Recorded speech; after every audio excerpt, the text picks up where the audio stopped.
Miremos en este video los factores que afectan el equilibrio químico, ¿sí?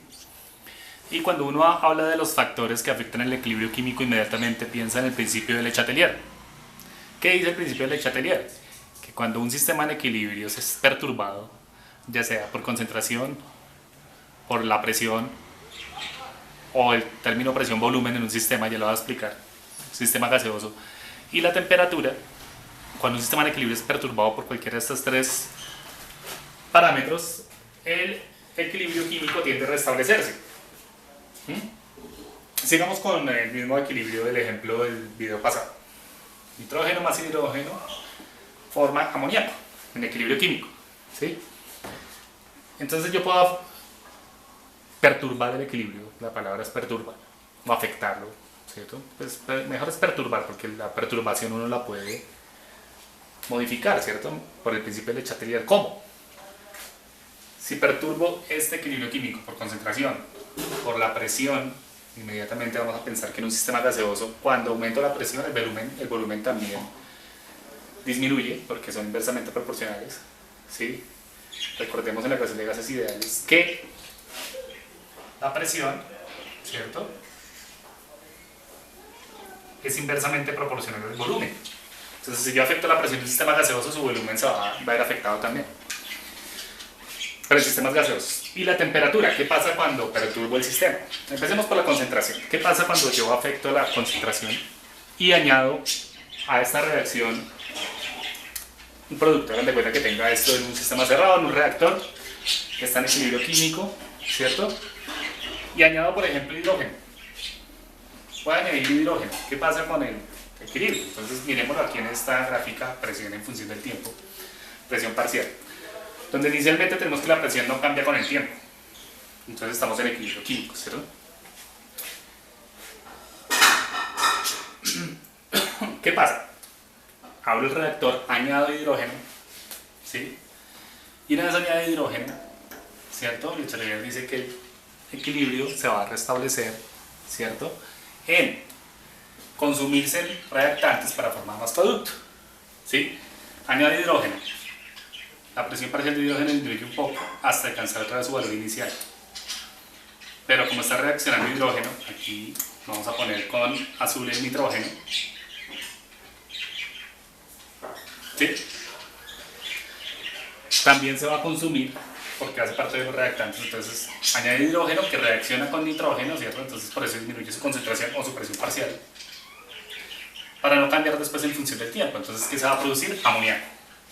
Por eso es que aquí, para restablecerse el equilibrio, ¿cierto?, tuvo que reaccionar más amoníaco. Entonces reacciona más amoníaco para restablecer su equilibrio y que las presiones o las concentraciones no cambien en función del tiempo. Acuérdense que estas no tienen que ser iguales en función del tiempo. No cambian. Pero entre ellas no son iguales.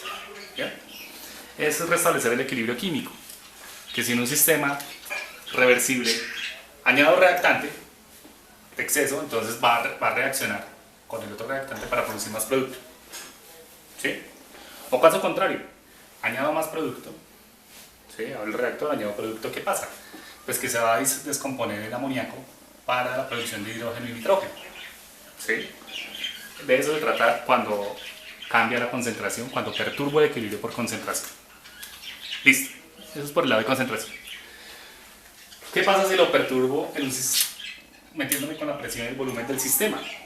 Y eso es más que todo para sistemas gaseosos, ya que los sistemas condensados, como son los líquidos, no se ven muy afectados por aumentos de presión. Hagan de cuenta que tengo aquí mi estado inicial con una mezcla de los tres gases, donde voy a llamar a los azules nitrógeno, negros hidrógeno y los rojitos amoníaco. En el estado 1 tengo, como ven aquí, los punticos rojos, no sé si los alcanzan a observar. En población está en menor cantidad, ¿cierto?, que en los reactantes. Estoy poniendo en azul el hidrógeno y el nitrógeno, ¿cierto?, que están en reactantes, en el estado 1. Y hay un poquito de amoníaco, listo, 5 punticos. ¿Qué pasa si aumento la presión del sistema en el estado 1? ¿Cierto? Aumenta la presión, ejerce una fuerza hacia abajo del cilindro émbolo, de tal manera que la presión en el estado 2 es mayor a la 1, ¿sí? Aquí vamos a tener más punticos rojos menos punticos negros y menos punticos azules que al principio. Entonces, ¿qué dice el principio de Le Chatelier? Le Chatelier plantea que cuando en un sistema gaseoso aumenta la presión del sistema, se favorece, ¿sí?, el equilibrio hacia donde hay menos moles de hacia donde hay menos moles de especies gaseosas. ¿Cómo así? Sí, es que inicialmente aquí teníamos nitrógeno, hidrógeno y 2 de amonio, ¿cierto? Vean que los reactantes tenemos 1 y 3 moles, ¿cierto?, gaseosos. Y en los productos tenemos 2. Si aumento la presión del sistema, ¿sí?, Le Chatelier plantea que se va a restablecer el equilibrio, se va a restablecer consumiéndose, en este caso, hidrógeno y nitrógeno para formar más amoníaco. ¿Por qué? Porque en los productos tenemos menos moles de amoníaco, ¿sí? ¿Vale? Un aumento de presión o disminución de volumen, porque vean que es el inverso en los gases ideales, que genera, según el principio de Chatelier, que el sistema se va a restablecer nuevamente el equilibrio, ¿cierto?, produciendo mayor amoníaco, mayor cantidad de amoníaco. ¿Por qué? Podemos ver en los productos que hay 2 moles de amoníaco gaseosos y en los reactantes 4 moles de hidrógeno y nitrógeno gaseosos, es decir, que en los reactantes hay menos moles de gas. ¿Sí? Aumento de presión, se formarán, ¿cierto?, más especies donde en cada lado de la ecuación hay menos moles de gas. También podríamos pensar lo contrario: disminución de presión, donde este sea el estado 1 y este el estado 2. Entonces, disminuyo la presión aumentando el volumen. Entonces, ¿qué será lo contrario? ¿Qué dice Le Chatelier? Pues que el equilibrio se establece hacia la formación donde hay más moles de gas. ¿Ya? Ese es el principio de Le Chatelier, hablando de presión y volumen en un gas. Respecto a temperatura, ¿sí?, en un sistema gaseoso ya vimos que presión y volumen, listo, se ha afectado. En sistemas condensados no mucho, la concentración siempre perturba el equilibrio, ¿sí?, presión, volumen también en sistemas gaseosos, pero la temperatura es la más importante, porque la temperatura se mete directamente con la constante de equilibrio, ¿sí? Si yo expreso que la constante de equilibrio, bueno, aquí que estábamos en términos de presión, ¿sí?, por ejemplo, la presión de nitrógeno en equilibrio de amoníaco elevado al cuadrado sobre la presión de nitrógeno en equilibrio por la presión de hidrógeno en equilibrio elevado al cubo. Si hacemos esto en términos de presiones o concentraciones, esa constante no va a cambiar, ¿sí?, como vimos en el diagrama pasado, el que dibujé aquí. Las presiones se restablecen de manera que esta constante es siempre la misma, si no cambia la temperatura. Si vieron que cuando añadí hidrógeno, ¿cierto?, si añado hidrógeno aumenta su presión parcial, pero este valor no va a cambiar, porque como vieron en el diagrama se formó amoníaco, ¿cierto?, y disminuyó un poco la presión parcial de nitrógeno para que este valor sea el mismo siempre. ¿Cuándo cambia? Con la temperatura. Claro, porque la ecuación de Arrhenius, ¿qué dice? Pues es idéntica, vemos que la constante, el logaritmo natural de la constante, ¿cierto?, era igual, ¿cierto?, a la energía de activación sobre RT más el logaritmo natural de R, que esa es la ecuación linealizada de Arrhenius, ¿cierto? Esa venía de que la constante cinética era igual a factor de colisiones por Euler a la menos energía de activación sobre RT, donde R es la constante de los gases, T la temperatura absoluta, y ustedes saben que eso no, esa constante solo cambia con variaciones de temperatura. ¿Sí? De tal manera que es el parámetro más importante porque se mete directamente con la constante. Bueno, ¿qué veíamos en cinética?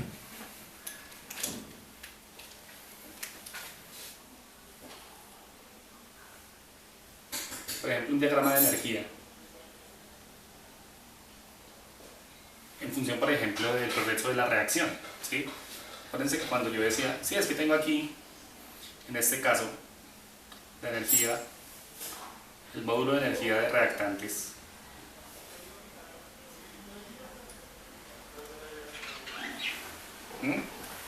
y en el, no, pero los voy a poner más arriba. El módulo de energía de reactantes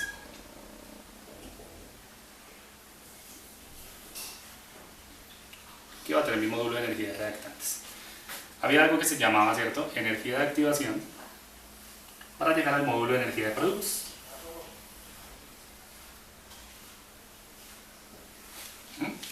Donde ustedes vieron que esta distancia para llegar al estado de transición o complejo activado se llama energía de activación, que es la energía de activación que va incluida en la ecuación de Arrhenius. La energía mínima, ¿cierto?, para alcanzar el estado de transición y poder llegar a los productos. Este módulo de energía que puse aquí, que es de los reactantes, y este módulo de energía que puse aquí de los productos, ustedes saben, o bueno, les recuerdo que esta variación de energía entre reactantes y productos se llama la variación de entalpía, ¿sí? La cual me decía si una reacción es endotérmica o exotérmica. En este caso la energía de activación es pequeña respecto a las reacciones endotérmicas. Entonces, ¿qué pasa? Cuando sucede esto, ¿sí?, que el módulo energético del amoníaco es menor que el módulo energético de los reactantes, de los productos menores de los reactantes, entonces nos referimos a reacciones exotérmicas.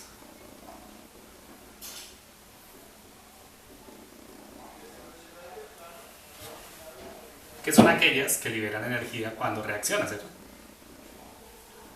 Entonces, ¿qué pasa?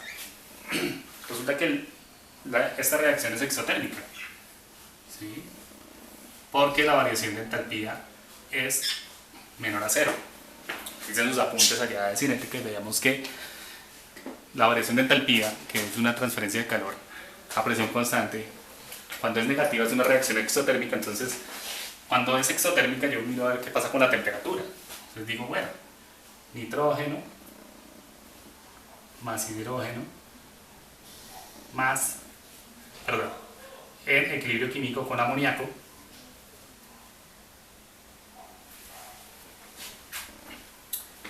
este dato vale, lo podemos sumar a los productos de entalpía de reacción, ¿sí? Eso significa reacción, la entalpía, que es como un calor de reacción. Como la reacción es exotérmica, entonces una vez ocurre la reacción, libera, ¿cierto?, libera calor y lo ponemos en los productos. Entonces el calor lo vamos a ver como un producto de reacción en las reacciones exotérmicas. ¿Y qué pasa si aumento la temperatura? Entonces el Chateaubriand, ¿qué va a decir? Que la reacción, cuando se ve perturbada por temperatura, ¿cierto?, va a restablecer su equilibrio formando reactantes en este caso. Aquí me falta balancear. Entonces vean, reacción exotérmica, ponemos el calor en los productos. ¿Bien? ¿Qué pasa? Veanlo como un producto de reacción, calor, ¿cierto? Pero si aumenta la temperatura del sistema, ¿qué dice Le Chatelier? Pues se restablece el equilibrio formando reactantes, ¿cierto?, consumiendo producto. Bien, es decir, que si yo caliento el sistema no estoy favoreciendo la producción de amoníaco, al revés, está yendo desde allá. ¿Qué haría yo para favorecer la formación de amoníaco? Disminuir la temperatura, ¿cierto? Si disminuyo la temperatura, ¿cierto?, ¿qué va a pasar? Es como si quitara calor, ¿sí?, producido, y la reacción se va a favorecer hacia la formación de amoníaco. ¿Bien? Eso pasa en las reacciones exotérmicas. ¿Qué pasa en las reacciones endotérmicas?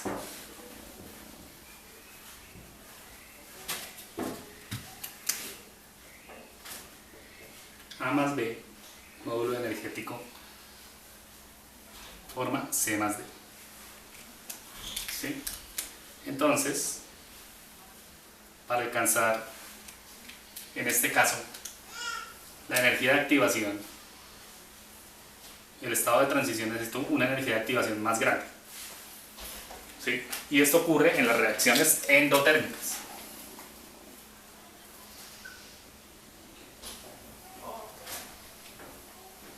Aquí el valor de la entalpía de la reacción va a ser mayor a cero.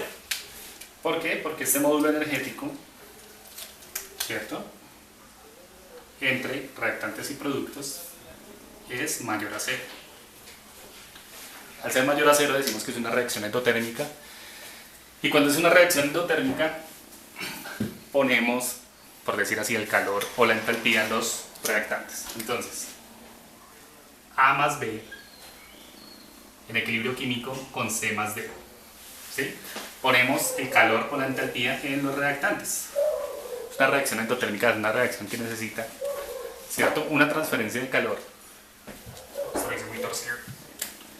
Una transferencia de calor para que suceda, ¿cierto? Entonces, al ser endotérmica, fíjense que la energía de activación necesaria es mayor a las reacciones exotérmicas. Recuerden en su clase de cinética. De tal manera que el calor lo ponemos en los reactantes. ¿Sí? Necesita calor para que suceda.